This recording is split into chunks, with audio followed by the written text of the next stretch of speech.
Hi, all. This is Saida Belgara from Becoming I Am here with the astrology of Monday, the 9th of February. This is the moon being in the sign of Scorpio. Now, when the moon is in the sign of Scorpio, it's all about our deep feelings, other people's problems and how they affect us, other people's resources and how they affect us, etc. But we just got out of an energy of Thursday, Friday, Saturday, Sunday, which was heavy. It called forth a whole mess of stagnant energy that is inside of us, right?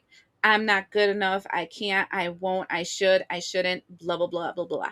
All that stuff came out Thursday, Friday, Saturday, Sunday. Whatever the theme that came out that day, this day, Scorpio is kind of telling you, okay, now let's break that down because Scorpio is kind of the no nonsense water sign, right? Slap you into your place. And so this is the energy that's coming up this day. All right. What I would recommend for this day is something of really leaning into these emotions. I would recommend something that has to do with writing things down and journaling about it because, and this is important because I know a lot of people doesn't like to journal. Sometimes if we keep it up here or we just vocalize it, but we don't create it into form because writing is creating something, taking it out of your mind space, taking it out of your mouth space, taking it out of the energy of air and putting it grounded into the energy of earth, which is writing it down, right? Physically creating the object of your discontent, right? And so we're writing it down. And then when we're writing it down, we're writing down what parts we are responsible for that we can work on, that we can improve in, and we can do, and put ourselves in this bite-sized little plan of how it is that we're going to do going forward with that, right? Okay, so that's the first part. Then the second part, once we're done with all that, because that brings up a lot of emotions. You might be sad, you might be angry, you might have a headache. What it creates is that every single time we have these old emotions that come up, we physically feel it. That is somatic work, right?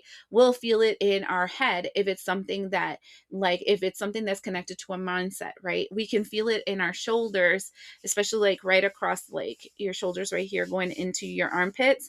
If it's something of like where we feel hurt in our heart space, we can feel it in our hips. If it's some deep seated emotion that we've been carrying for way too long, something that makes us feel trapped, we might feel it in our knees or in our wrists or arms. So, that being said, because we have these sensations and these feelings that are coming up, we need to move the energy. Moving the energy means we have to do something. It can be something like Tai Chi or Qigong if you like that. Or if you like something more 3D conventional, try the hula hoop. Even that hula hoop that has the like little ball that you just swirl around, moving the energy. If you have a shaking plate, you can stand and shake it off, right?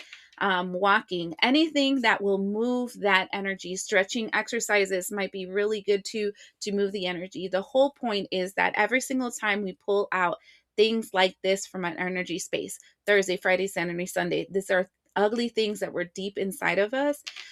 They stay in our lymphatic system, like it stays in the drainage, right? And if you think about it, it's like clogged up toilets. And unless you move the toilet, like by flushing it and moving around, it stays there and it just blocks things up. So I would recommend for you to really move this day, and really get these feelings out of you, because even the slightest moves might, let's say you're not really movable, but you can move your arms. Even the slightest moves of doing this or doing this actually moves this energy through you and helps you move forward. I hope this helps you, and we'll see you the next day.